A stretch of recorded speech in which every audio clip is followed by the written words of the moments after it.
Okay, we're all set. Great. So hello, everyone. Welcome to our virtual teacher externship hosted by Elevate at AZ and the Center for Future of Arizona. Today, the session is hosted by SRP, Josh Schwartz, who will lead a discussion focused on energy sector technology related to the jobs now and in the future, as well as education and skills students need to focus on in preparation for these jobs. So I'll leave it to you, Josh. All right, perfect. Good morning, everybody. My name is Josh Schwartz.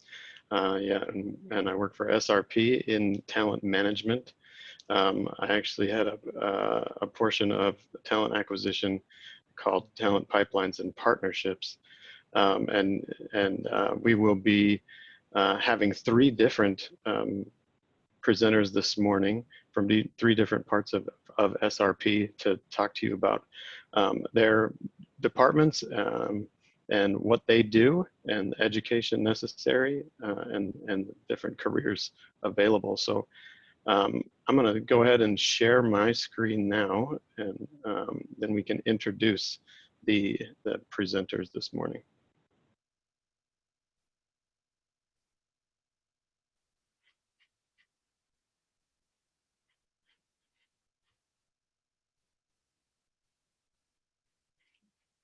All right, can everybody see that first slide? Yep, I can. Okay, perfect. So I'm going to go ahead and do a couple of introductions here. So first we have Angela Scheibel-Benj from Enterprise Cybersecurity.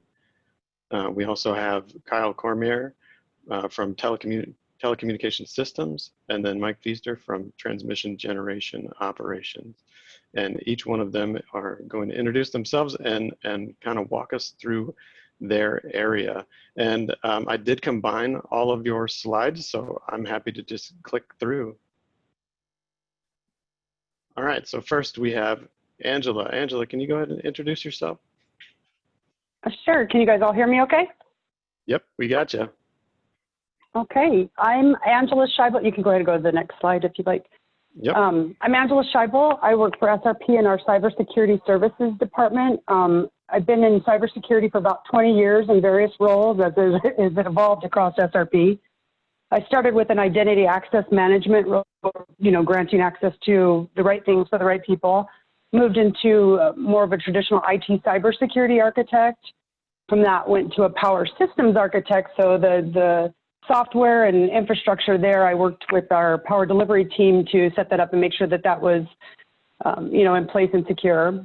That transitioned to a NERC SIP program manager, and NERC SIP is a federal regulation for our critical infrastructure, but it's essentially cybersecurity controls for those systems. So making sure that our systems that get power to your homes are protected.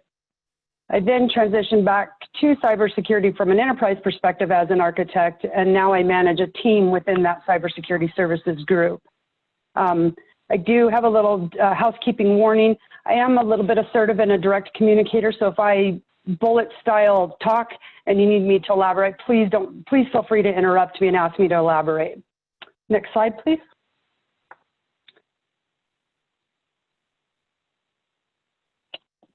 So what we do, from an enterprise perspective, our hopes are is to protect and empower people, process, and technology to be a positive force in creating, managing, and maintaining a secure digital environment for SRP. We do that through several methods, administrative and technical. Administrative, and I don't mean configuring a firewall, but process, education, and those things from an administrative perspective.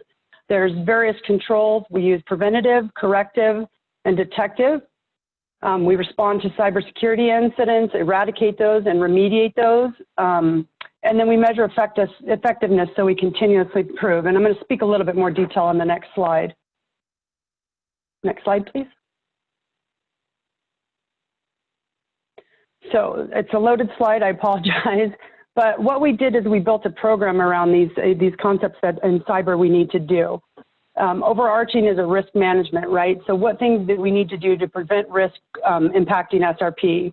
We start with policies and standards, and then we do evaluations from a technical perspective, and then again, those administrative processes to ensure we're doing those right things. We also do awareness, communication, and education, and I think this gets underplayed quite a bit.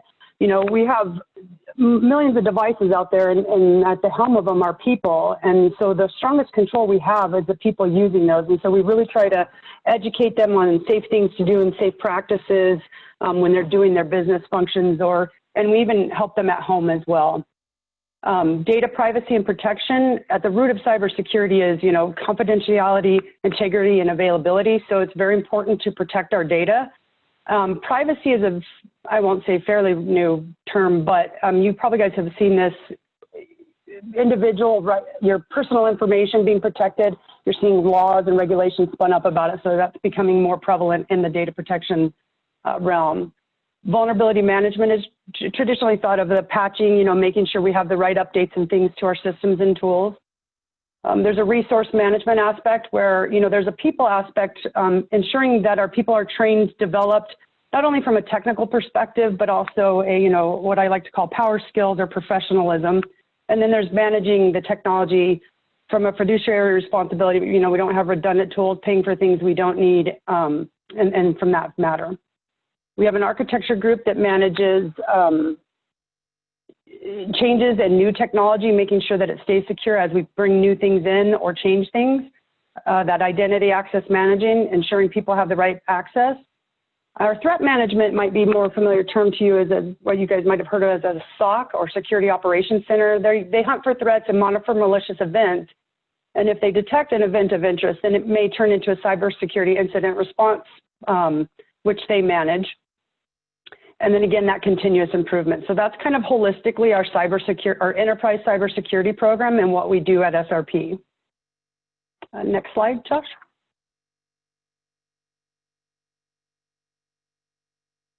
One of the questions is what tools do we use in technology? And I always struggle with this question because in my opinion, technology is not the answer. Technology should augment your process and people, and depending on your business needs is what technology you would want to use. And so what I've done is there's a top 20 controls, which I've shared some links here for you guys. You know, I think this presentation will be sent to you.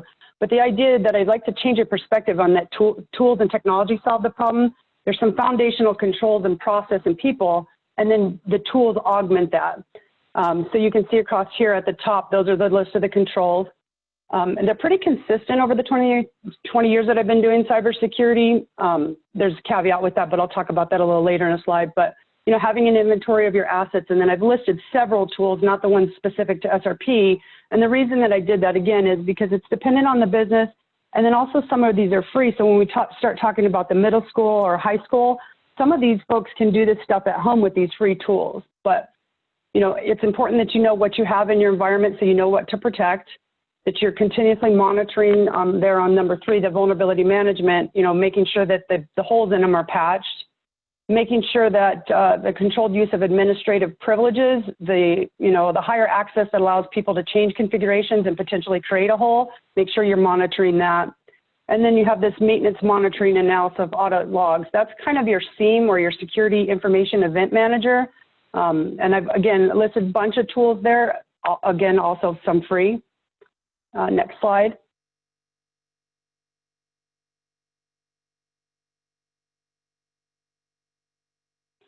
You have your email and web browser protections, and this is important because that's a lot of where our business is conducted and even at home.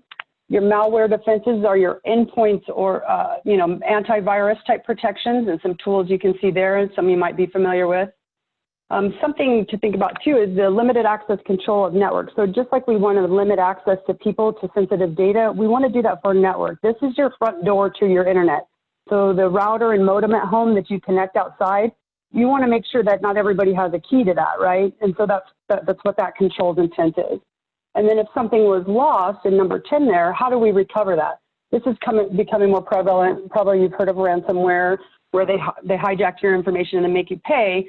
Well, if you had a data recovery capability, you wouldn't have to make that because you could, recover that data. And then the configuration, again, making sure the configurations for those systems are secure, and number 11. And then the last slide kind of starts, or the next slide, excuse me, starts to talk about some of the administrative controls a bit. So towards the end, I'm sorry, foundational controls. Again, the data protection becoming more prevalent. There's some tools there. The DLP is a data loss prevention tool.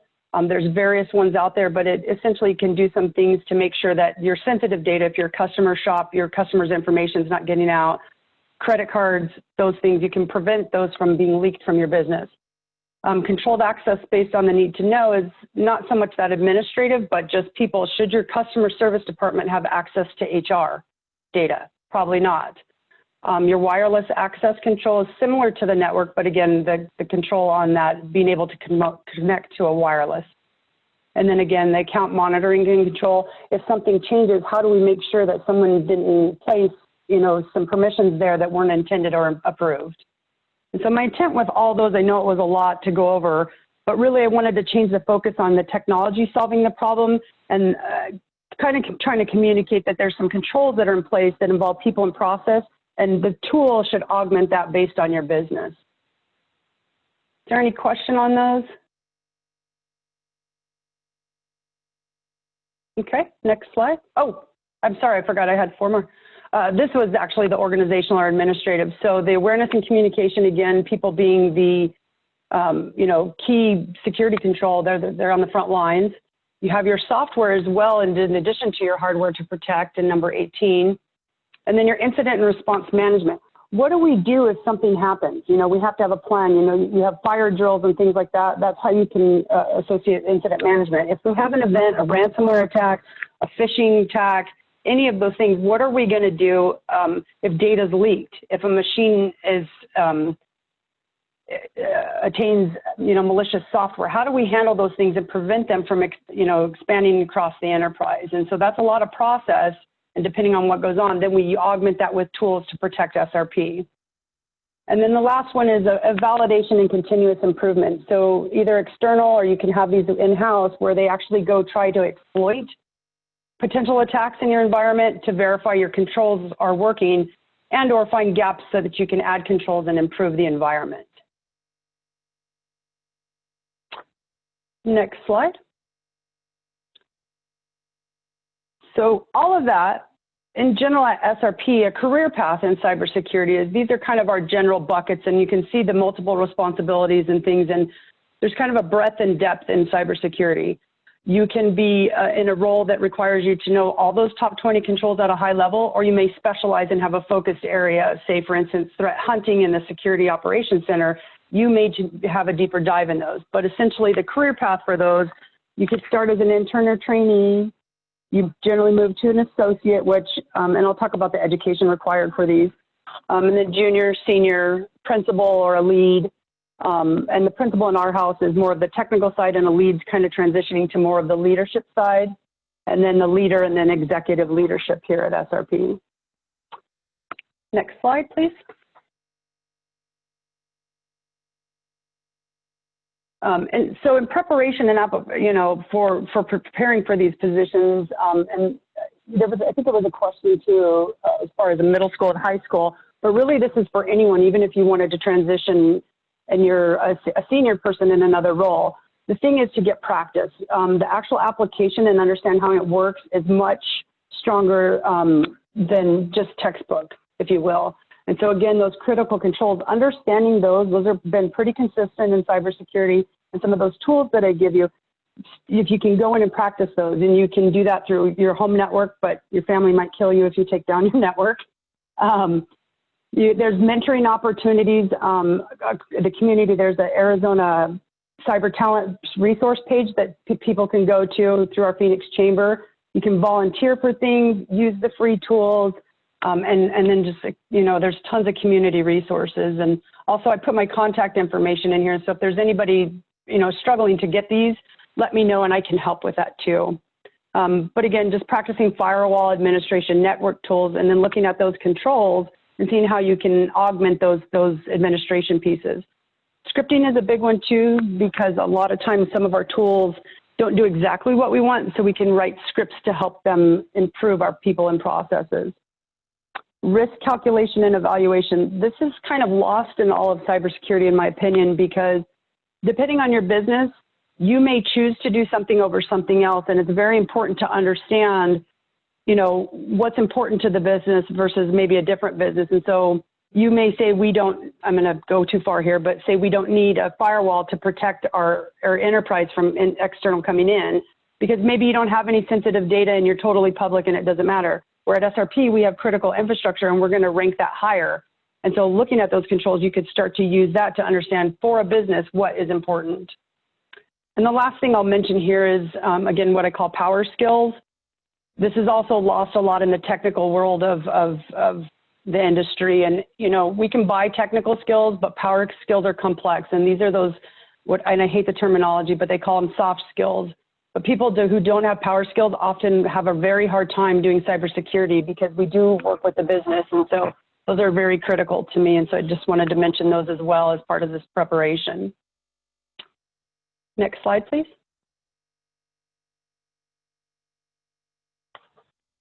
And this is just a breakdown of the education. So as soon as you hit that associate level role at SRP, we do require a bachelor's degree.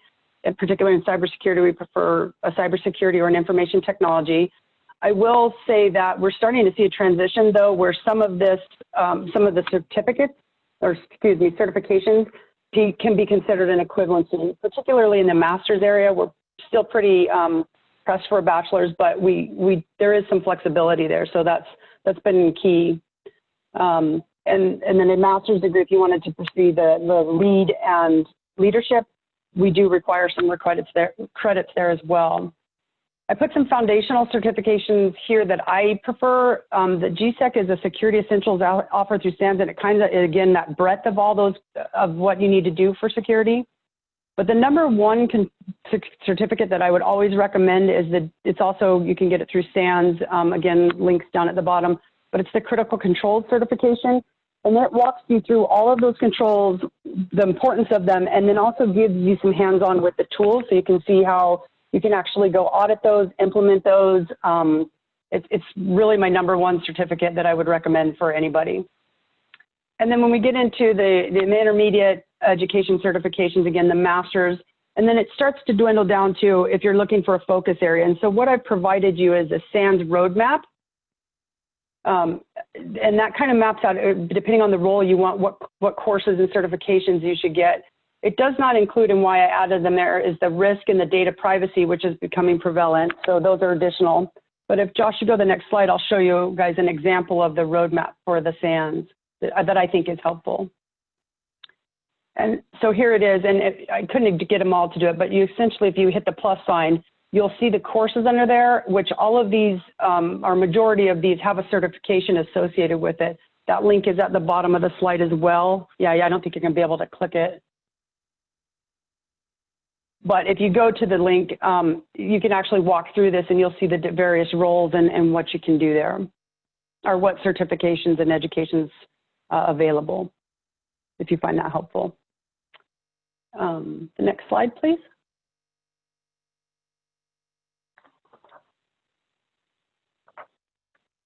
And then lastly, just at SRP, what we do, we have a lot of great programs, but one of the things we started was a cybersecurity intern rotational program, because what we were finding is when folks graduated, they had a lot of the education requirements, but not super great application of it. And so we started this program to have them rotate through key areas that support our critical infrastructure and give them touch points to application of the operational technology and information technology that supports our environment. And you can see some of the departments there.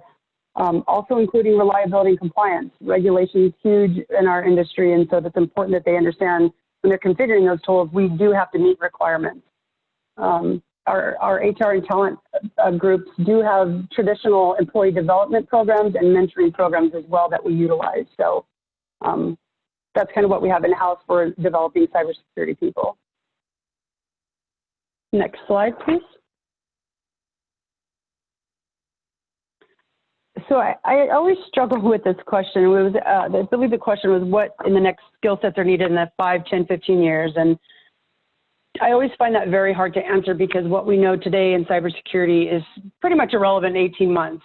I will say that those controls remain foundational, but the priority, what we're using and how we're doing it may change in those. And so I had a hard time answering this and kind of why I went a different direction.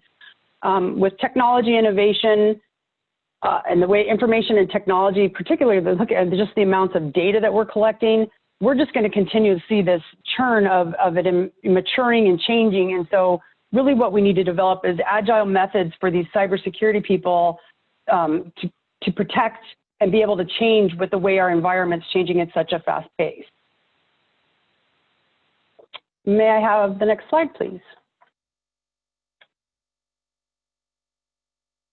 So this is my opinion, and what we can expect to see and what we maybe need some skills in the future is more of the cloud. So we've traditionally been on-premise shops, but you're seeing more of these services in the cloud. And I throw this in because there is really no cloud, right? It's on someone else's system. So there's controls we need to be cautious of there, but it's a different way, again, of thinking how we apply those controls since they're residing not in our control. My least favorite is probably more laws and regulation. We see privacy coming up, the California Protection Law. I'm not sure if you're familiar with the GDPR, but it's the European privacy protection for individuals, requiring businesses to do many things to protect individuals. And then, of course, artificial intelligence and behavioral analytics.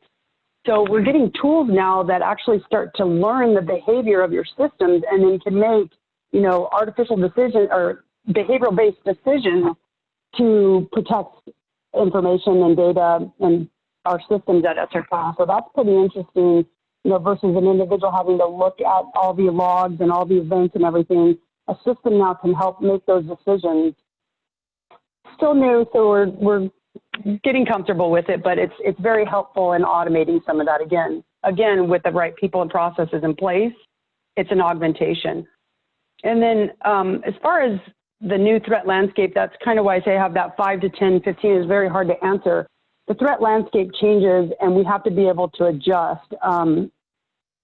It's just a thing, but those controls remain consistent. But again, if you understand those, they just mainly just shift priority. And then the tools that we use to do them change, and how we do it and what we do may change. But essentially at that top level, they're going to be pretty consistent. Next slide, please. And with that, I will open it for any questions if you have them.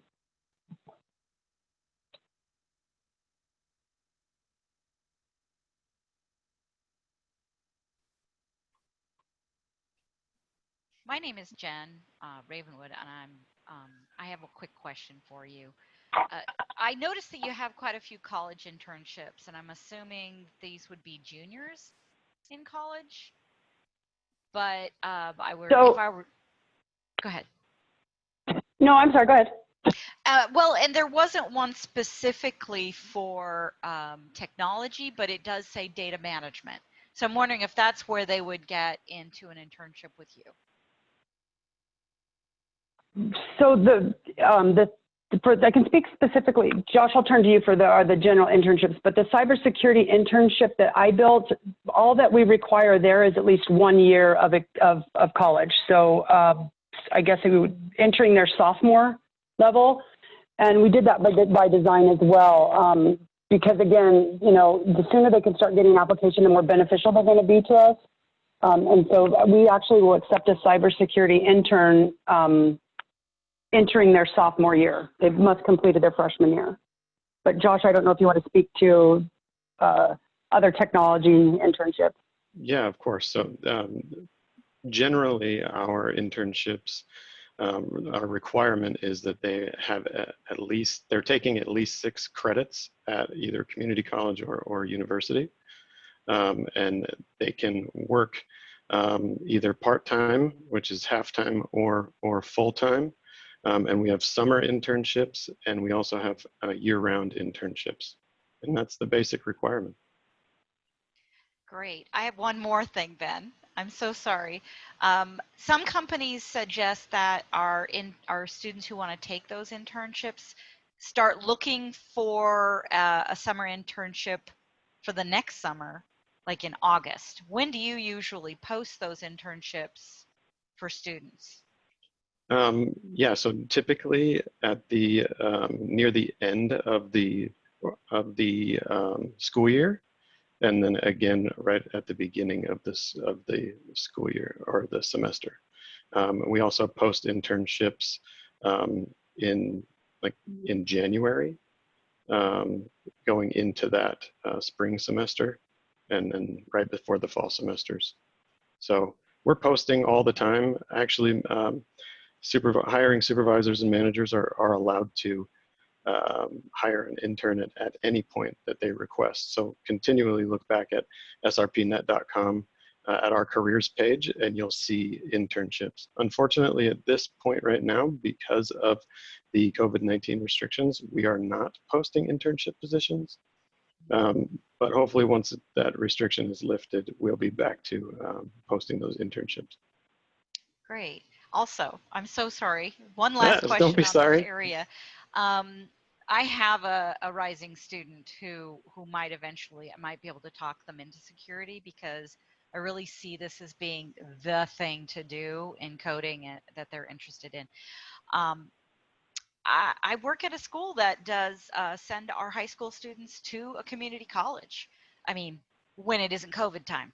And those students obtain an associate's degree almost. So they don't necessarily take 6 credit units until their senior year.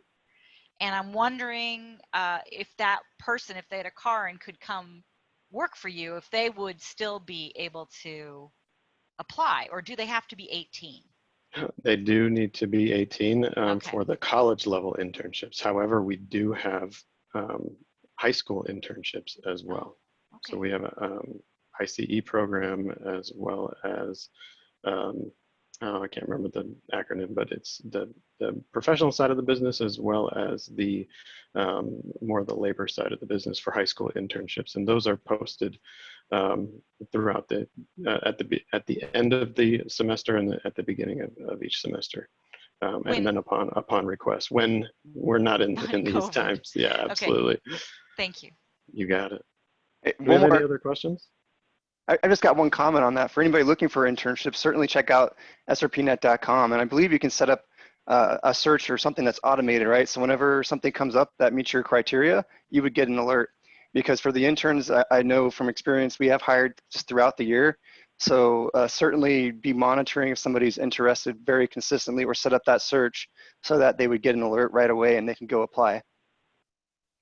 Awesome. Good information. Thank you, Kyle. All right, do we have any other questions for Angela related to cybersecurity? Okay, then we will move on to the next slide. And Kyle, you are up next. So go ahead and introduce yourself and we'll move forward. Yeah, sounds good. I'll make this quick. My name is Kyle Cormier. I'm the Director of Telecommunication Systems. I've been at SRP for about 15 years now, primarily in the telecom group, but I've also been to our control engineering group, which deals with supervisory control and data acquisition. And I was also on the rotational engineering program, and I was a college intern. So got some good background there and moved through some other groups there as well. But for the sake of time, I'll leave it at that. So about telecommunications systems, we're responsible for SRP's mission critical communications assets and networks and services. So really we are the pipes that provide the wide area networks, or the connectivity beyond our substations where we have the fiber for those wide area networks, leveraging wireless technologies like field area networks. We have mountaintop communication sites throughout the state, providing microwave hops to sites where we don't have fiber. We have a land mobile radio system that's used for critical voice communications. We also lease some of our excess capacity on our fiber optic system, along with co-locating cell sites on our transmission towers. We deal with all the leased wireline services, so all of our Cox and CenturyLink services, we handle all those contracts.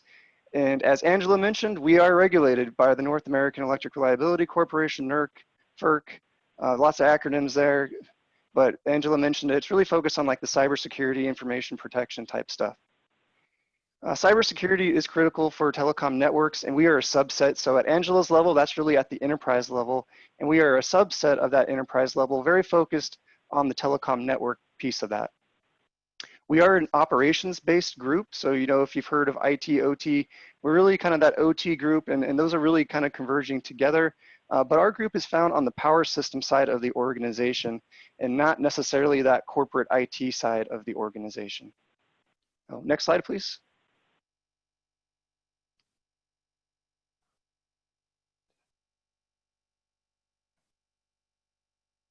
There it goes. So just touching on some of those technologies that make up all of that stuff. On the wireless side, we have licensed 900 megahertz for our land mobile radio system. We have a paging system that we're set to retire in a couple of years. And more recently, we're deploying a licensed 700 megahertz wireless system for our field area network to provide that connectivity to devices in the distribution system where our fiber can't get to. We also have a lot of licensed 4.9, 6, 11, and 23 gigahertz microwave paths. Fiber, kind of unique. When you think about fiber, you probably don't think about it on transmission lines. So if you look at that picture, I know it's really hard to tell, but at the very top of that transmission tower, there's a ground wire, and found within that ground wire is our fiber optics. So we've been deploying fiber optics since the 1990s, and virtually all of our transmission lines that you see are probably going to have fiber in that ground wire at the very top. All of that fiber is the physical infrastructure that we use to build out our network. So on the network column there, we have different technologies. Currently, we're primarily using a TDM, time division multiplexing technology of synchronous optical network, which is SONET, and that's the GE Jungle Mux boxes. We are life cycling that with an IP-based technology called multi-protocol label switching with Nokia. So that is a big effort we have underway, and we're about halfway done with that today. We also have some cian dense wavelength division multiplexing. That's where you're putting multiple colors of light or wavelengths on that fiber to utilize that fiber better. I got the typical Cisco switches, router. I did want to mention timing. Timing is one that doesn't get a lot of attention, but it's very important for networks. And typically you're going to see, the GPS stuff for timing. Back to cybersecurity, spoofing of GPS has been a hot topic lately. But then there's also atomic clocks as well, which people sometimes forget about. Then you got all the associated protocols to distribute the time signals. Channel banks, that's also a TDM-based technology for multiplexing. That's going away as well. And then something else that's a little bit unique for our systems is we're 48 volt DC system powered.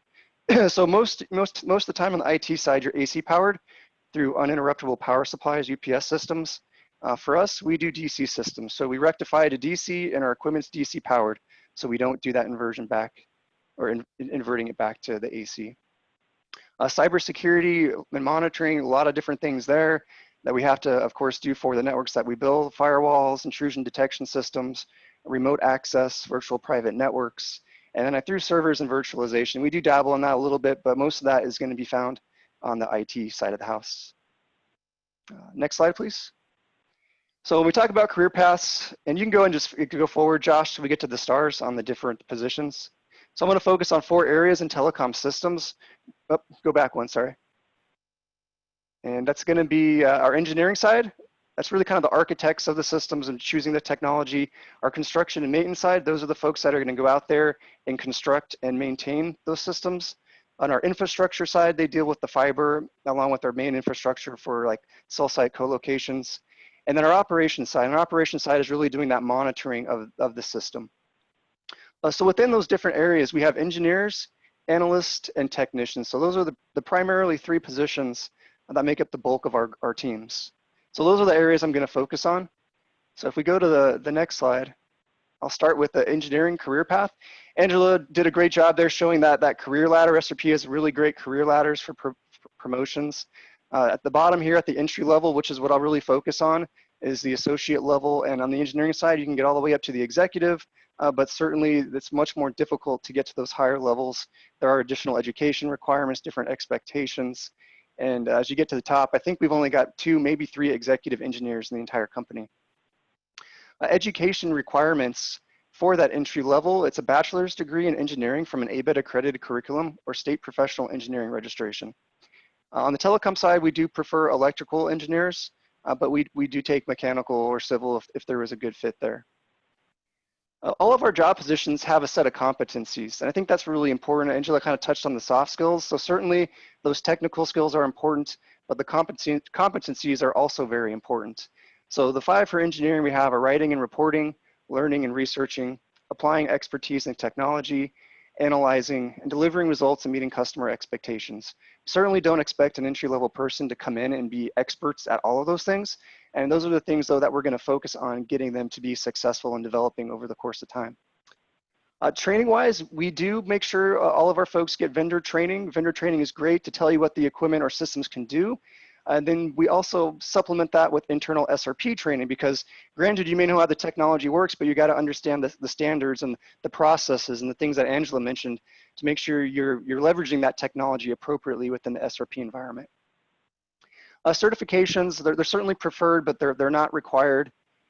And as part of our training, we do have folks that go and pass certain certifications. So Cisco Certified Networking Associate, some of the cybersecurity stuff as well. But that's really as part of the employees' development plans to determine if that's something they want to pursue. Getting into some of the other skills here, networking, of course, this networking fundamentals are really good.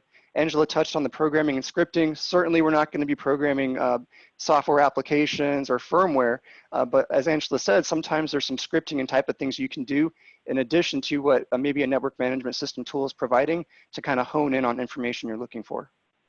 Radio frequency concepts are really great as well, just because of the wireless systems that we do support.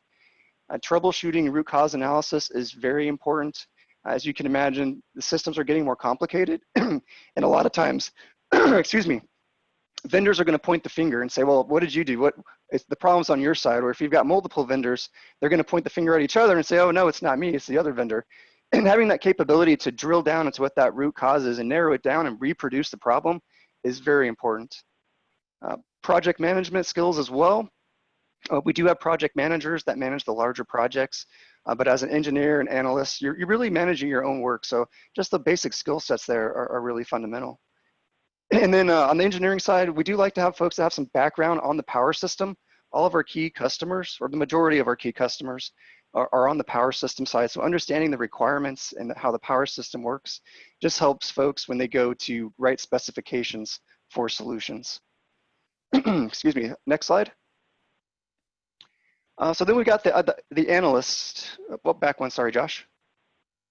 The analyst career path, very similar to engineers, differences on the education, a couple of the competencies, a few skills differences, training's very similar. So education-wise, you don't need the engineering degree, of course, but we do ask for the bachelor's degree from an accredited institution that prepares the employee for the assignment. So nothing specific, but more the computer-based, computer sciences type of stuff. Angela mentioned cybersecurity. Anything in those types of areas would be something we're looking for on the analyst side.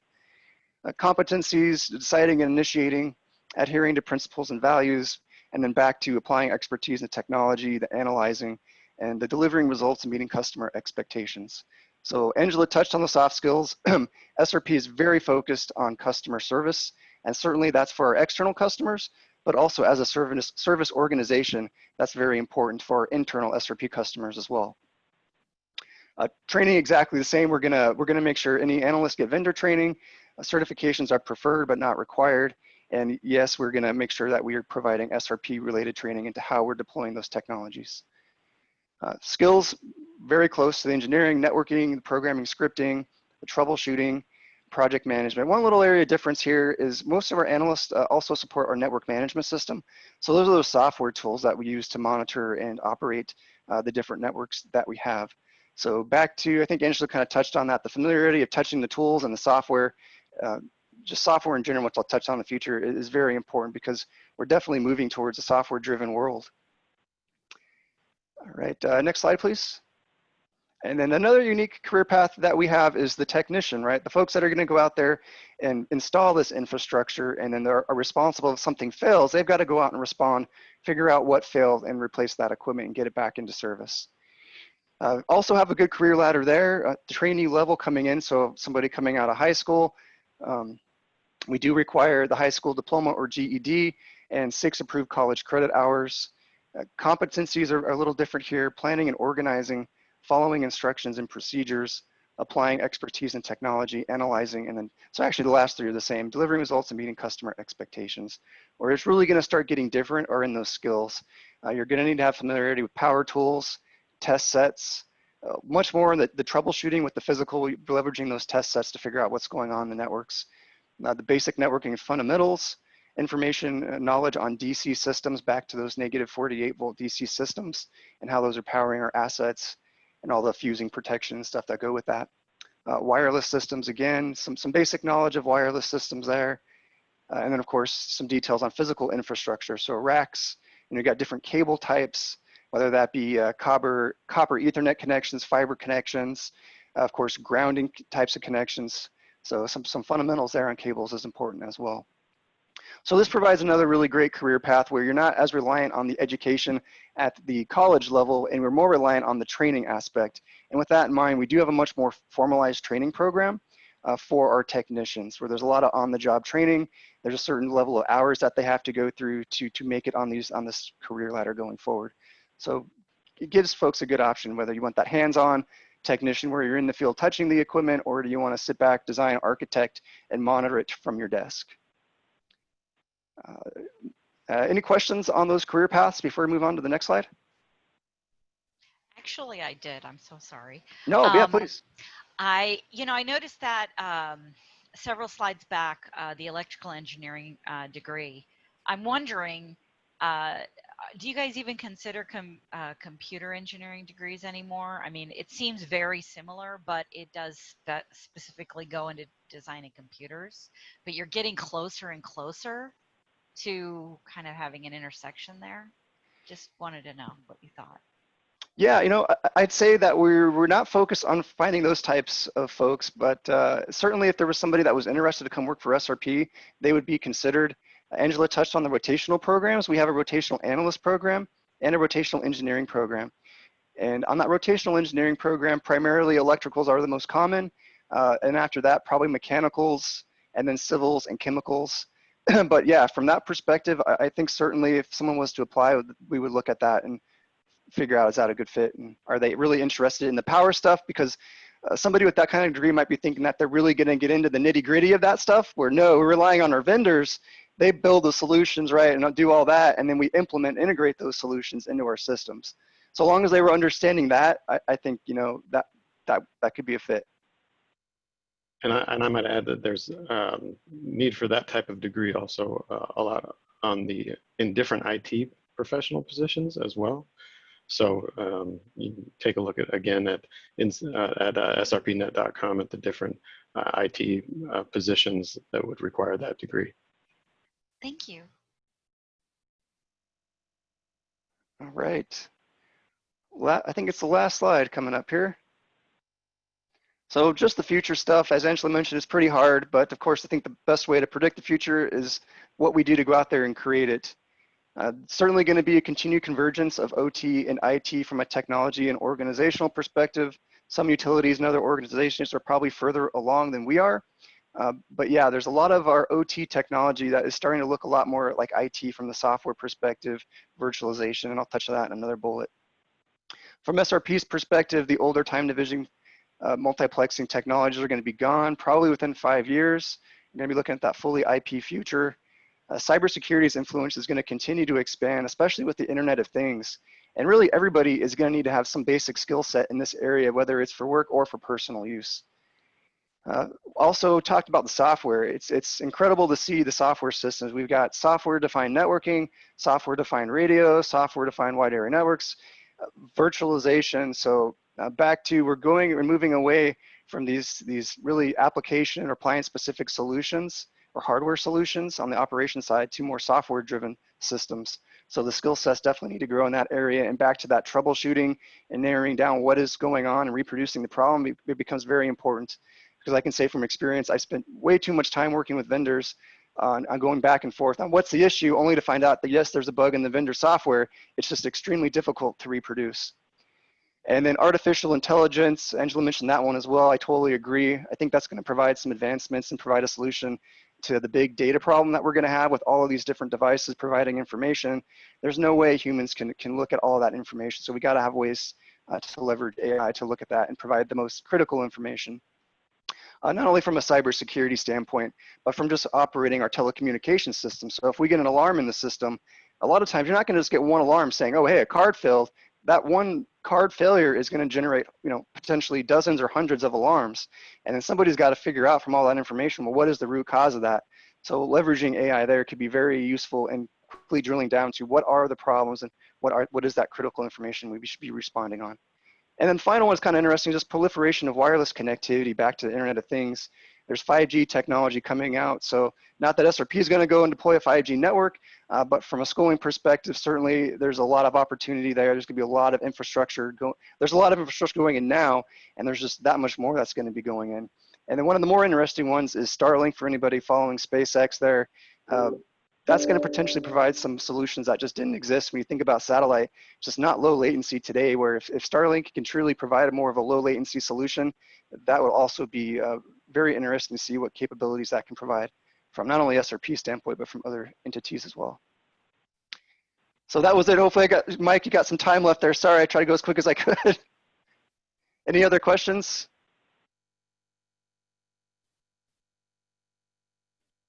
And Josh, I'm assuming you pass on my contact details, and certainly if anybody does have questions, please reach out to me and I can put you in contact with one of our subject matter experts to drill down as far as you like on any of these technologies.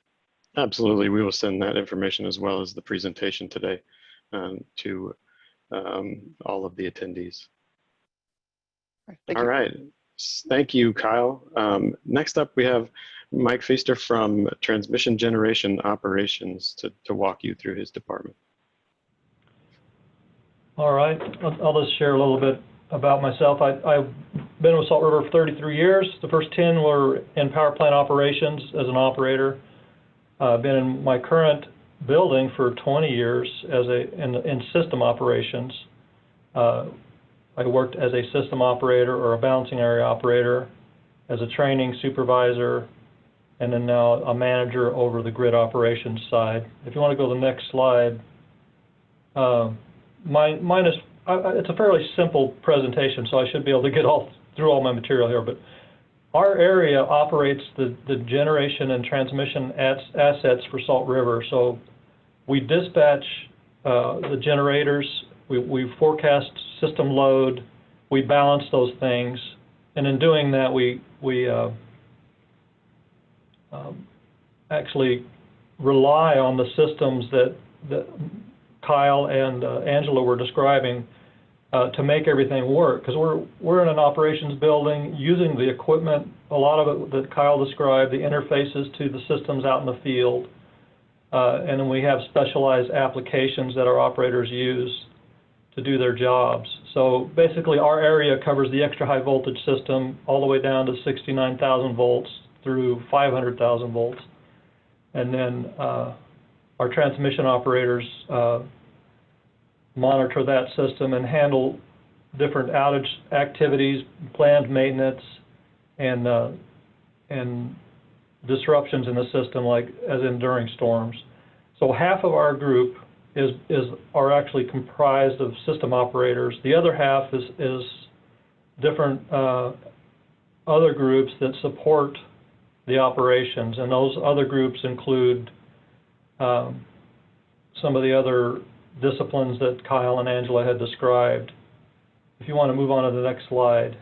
So we have transmission operators. They operate the system on the transmission side, as I described, and the balancing area operators. So those are our system operators. We have some shift supervisors over them. And then new this year, we have energy imbalance market operations, which is something we just began participating in April. We've been ramping up to that implementation over the past couple of years, and now we're fully engaged in that market. So we have a new position that is dedicated to the energy imbalance market operations function. We also have a group that provides transmission service on open access transmission system, which is a transmission tariff. They apply the rules of that tariff and for different customers that are soliciting for transmission service through our system or through our assets. And we have another group that does outage coordination. So we have planned maintenance and unplanned maintenance on transmission assets and generation assets, and all of that has to be coordinated in order to continue to reliably serve our customers. We do have an internal training group. They do develop and maintain our programs internal. We have a lot of specialized training needs. I think I have a piece of a slide that covers that. And then we have a group called transmission services. So we have new generators and new transmission facilities interconnecting to our system. There's a process that those assets have to go through, and sometimes they're not Salt River owned or initiated projects. There are other entities that initiate those projects. So we have a group that helps support implementation of those types of projects. Next slide. So career path for us, like I said, half of our folks are system operators, and they typically come from an experience at either a power plant control room operator or a journeyman in one of the trades, substation electrician, lineman, so they would have gone through apprenticeships for those jobs. So we pull from that area, those areas for our system operations positions. So those positions don't require a degree. We do have we have a growing number of folks that have joined us that do have degrees, and it has worked out very well for us. So, but it's not required. We also have a transmission scheduler position. They apply the provisions of the tariff. They do some before the fact and after the fact accounting. And then we have engineering support here. We have what we call operational engineering. They do a lot of system modeling. They do a lot of studying of the system and various contingencies, with the goal being to ensure reliable operations. And again, they use a lot of very specialized tools to do their jobs, but they come from through the same process described by Kyle and Angela as far as the requirements for the engineering positions. They're very similar throughout Salt River, the requirements for working through those. And then we have engineering folks that are designated for system support. So they support the applications that we use and some of the other processes and tools that we have. We do have engineering support for that. And then we have some analysts in our group. They handle some of the interconnection agreements. We do have compliance. I think Angela mentioned that, maybe Kyle did too. So NERC compliance, and then the analysts help with training. We do have a trainer's position. They're typically have come from the system operators positions over the years, but they also have come from a degree certified training type background as well. And then the outage coordination people are basically, they come through the same background and career path as the system operators. Next slide.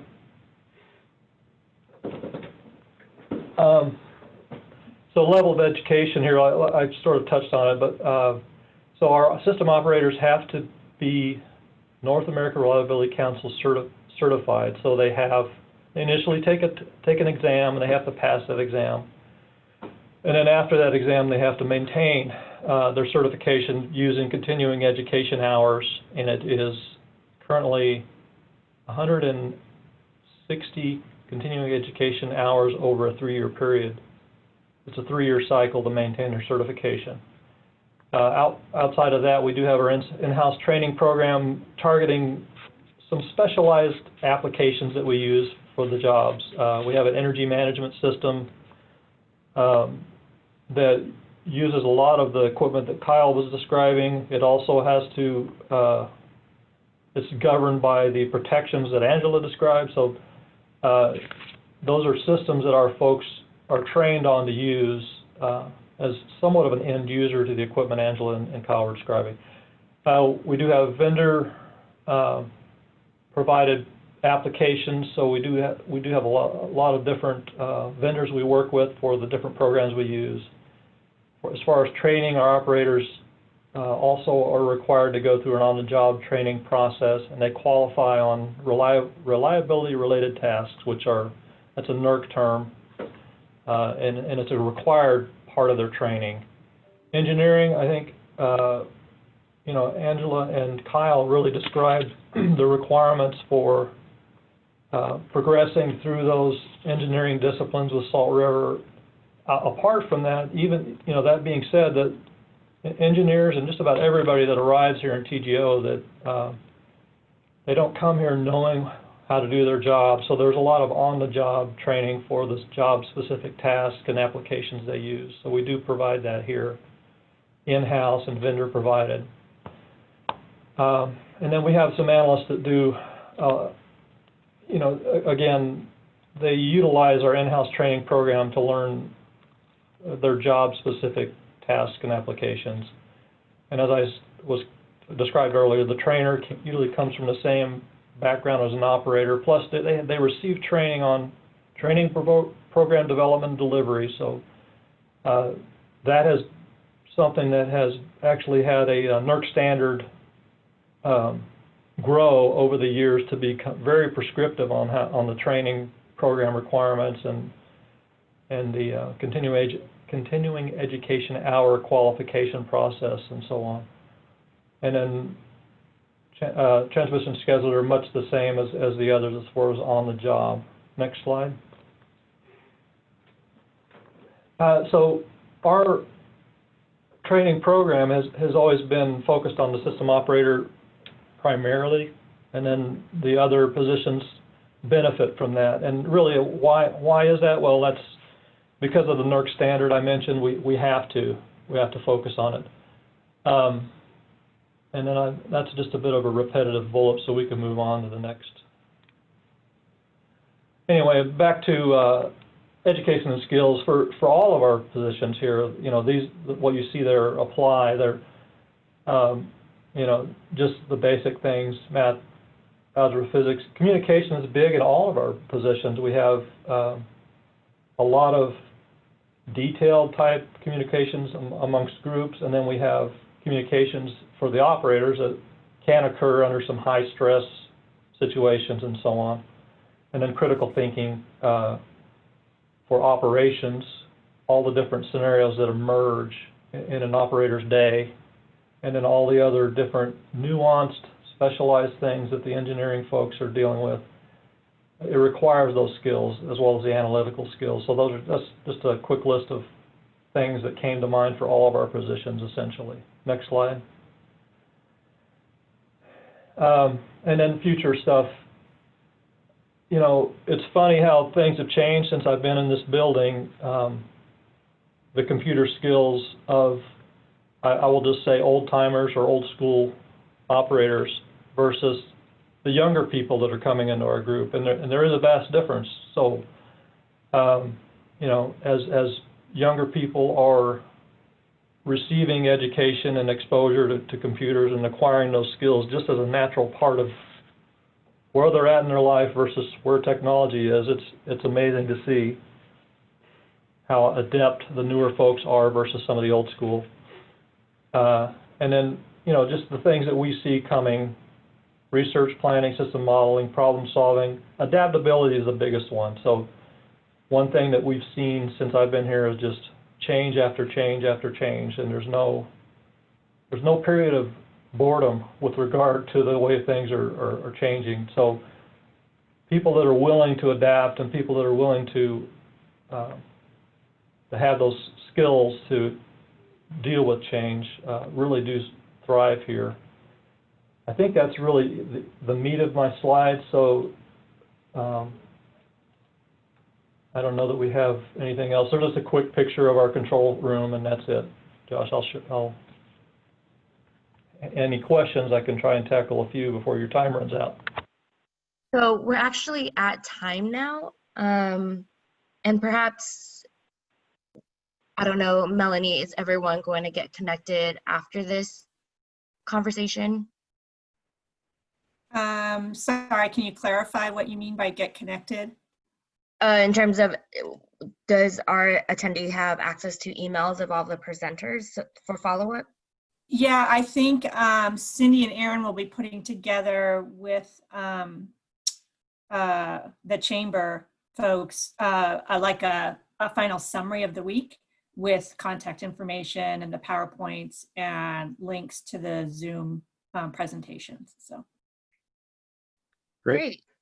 All right. Well, thank you very much, everybody. Appreciate your time today. If you do have questions, look for those emails and feel free to reach out. Thank you, Yeah, thanks you everyone. guys. This was great. Yeah, thanks everybody. Thank you. Have a good day. You too. So, do we just jump into our next meeting? Yeah, it'll be a different link. So Okay. yeah, so just jump into the next one. Thanks, guys. All right. Perfect. Thank you. Bye.